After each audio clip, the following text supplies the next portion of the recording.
வணக்கம், என் பேரு doctor SP Nisha. நான் ஒரு ஹோமியோபதி மருத்துவர். கடந்த 2006ல இருந்து ஹோமியோபதி பிராக்டிஸ் பண்றேன்.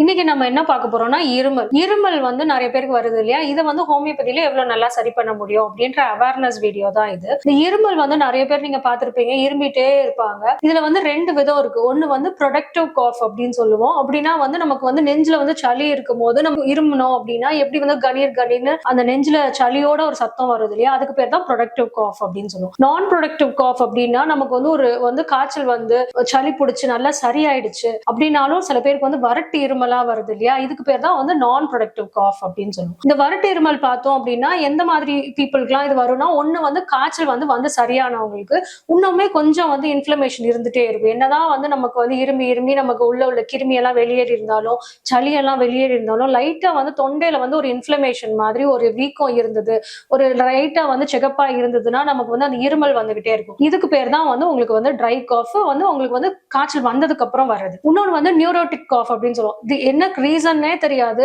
ஏதோ ஒண்ணு தொண்டையில வந்து அரிப்பு இருக்கிற மாதிரியே இருக்கும், கரகரப்பு இருக்க மாதிரியே இருந்துட்டு இருமல் வந்துட்டே இருக்கும். அவங்களுக்கு வறட்டு இருமலா தான் இருக்கும். ஆனா வந்து ஒரு நாளைக்கு ஒரு 50 தடவை ஒரு 100 தடவை வந்து வறட்டு இருமலா வந்துட்டே இருக்கும். இன்னொன்று வந்து நாக்டர்னல் காஃப் அப்படின்னு சொல்லுவோம். நாக்டர்னல் காஃப்னா கரெக்டா வந்து பெட்ல வந்து படுக்கும் போது ஒரு பில்லோல தலை வைப்பாங்க, கரெக்டா வந்து காஃப் வந்துகிட்டே இருக்கும். ஒரு வறட்டு இருமலா தான் வரும். சில தூக்கமே டிஸ்டர்ப் ஆகும். இதெல்லாம் வந்து உங்களுக்கு ட்ரை காஃப். இது வந்து ப்ரொடக்டிவ் காஃப். அதாவது வந்து உங்களுக்கு ஒவ்வொரு தடவையும் இருமும் போதும் சளி வந்துகிட்டே இருக்கு. எவ்வளவுதான் நீங்க இருமுனாலும் ஒவ்வொரு தடவையும் இருமும் போதும் சளி வந்துகிட்டே இருக்கும். சளி பிடிச்சிருக்கு, ஒரு காய்ச்சல் இருக்கு, இதுல வந்து கோர்த்துக்கிட்டே இருக்கு அப்படின்னா இந்த மாதிரி ஒண்ணு வந்து ரீசன். இன்னொன்னு வந்து நமக்கு நுரையீரல்ல வந்து ஏதோ ஒரு பிரச்சனை இருக்கு, நிமோனியாவோ இல்ல பிராங்கைட்டிஸோ வீசிங்கோ இல்ல பிராங்கெக்டேசிஸ் எம்பைசிமா, இந்த மாதிரி நிறைய தொந்தரவுகள் நம்ம நுரையீரல் சம்பந்தமா இருக்கு. இது ரிலேட்டடா வந்து நம்ம இதுல வந்து நம்மளுக்கு வந்து ப்ராப்ளம் இருந்தது அப்படின்னா உள்ள வந்து அந்த சளியை வந்து கோர்த்துக்கிட்டே இருக்கும், ஒவ்வொரு நாளும் கோர்த்துக்கிட்டே இருக்கும். நெக்ஸ்ட் டே மார்னிங் எந்திரிக்கும் போது ஒரு இருமலோட வந்து அந்த சளியெல்லாம் கொஞ்சம் கொஞ்சமா வந்துட்டே இருக்கும். இதுக்கு பேர் வந்து ப்ரொடக்டிவ் காஃப்.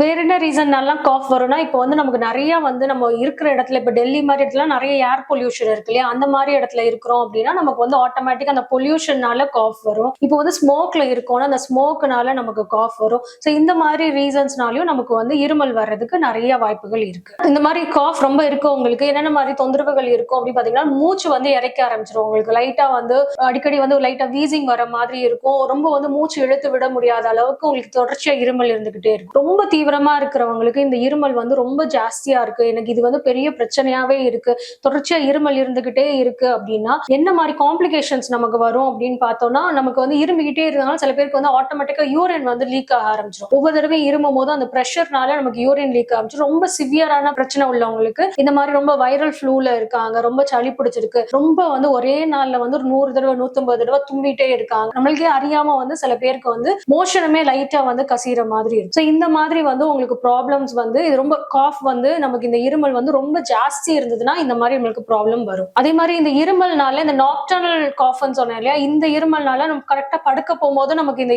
வறட்டு இருமல் வந்துட்டே இருக்கும். இந்த மாதிரி இருந்ததுன்னா நமக்கு தூக்கமும் ஜாஸ்தி வந்து நம்மளால தூங்க முடியாத ஒரு கட்டத்துக்கு கூட நமக்கு இந்த ப்ராப்ளம் வராது. ஸோ இது ஹோமியோபதியில நம்ம எப்படி ட்ரீட்மெண்ட் பண்ணுவோம்னா, எந்த வகையான காஃப் வந்து இவங்களுக்கு இருக்கு, நான் சொன்ன எவ்வளவு கேட்டகரி சொன்னேன் இல்லையா காஃப், இதுல வந்து எது வந்து அவங்களுக்கு ட்ரிகர் ஆகுது, அவங்களுக்கு வந்து ட்ரை காஃபா இருக்கா இல்லாட்டி ப்ரொடக்டிவ் காஃபா, சளி வருதா, அவங்களுக்கு வீசிங்னால வருதா, இல்லாட்டி லங்ஸ்ல எதுவும் ப்ராப்ளம் இருக்கா, வீசிங் தவிர இல்லாட்டி பிராங்கிக்டேசிஸ் பிராங்கைட்டிஸ் இந்த மாதிரி எதுவும் ப்ராப்ளம் இருக்கு, அதனால அவங்களுக்கு வந்து ரொம்ப சளி வெளியேறுதா, எந்த மாதிரி கலர்ல இருக்கு, அதுல எதுவும் வாட வருதா, இது ஹோமியோபதியில வந்து எல்லாமே டீடைல்டா கேட்டுட்டு அவங்களுக்கு ஏத்த மாதிரி நம்ம மெடிசன்ஸ் கொடுக்கும் போது அவங்களுக்கு வந்து ரொம்ப நல்லா வந்து உங்களுக்கு இம்ப்ரூவ்மெண்ட் வந்து 1 மந்த்க்குள்ளேயே உங்களுக்கு நல்லா தெரிஞ்சிடும். அதே மாதிரி நம்ம ஹோமியோபதியில உள்ள எல்லா மெடிசன்ஸுமே வந்து இயற்கையா வந்து நம்ம வந்து உள்ள நேச்சுரல் ரெமெடிஸ் தான், இதுல எந்த விதையான சைடு எஃபெக்ட்ஸ் கிடையாது. அதே மாதிரி உணவு கட்டுப்பாடு எதுவுமே கிடையாது ஹோமியோபதி மருந்துல. அதனால இது ரொம்ப ஈஸியாவும் சாப்பிட முடியும். அதே மாதிரி நீங்க எதுவும் அலோபதி மாத்திரை நீங்க வந்து சாப்பிட்டு இருக்கீங்க, நான் சுகருக்கு சாப்பிட்றேன் பிரஷருக்கு சாப்பிட்றேன்னா அதோட சேர்த்தும் நீங்க இந்த இருமலுக்காக உள்ள இந்த மாத்திரைகள் சாப்பிடலாம். ஹோமியோபதியில வந்து இந்த இருமலுக்கு உள்ள நல்ல மருந்துகள் என்னென்ன அப்படின்னு நம்ம பார்த்தோம் அப்படின்னா,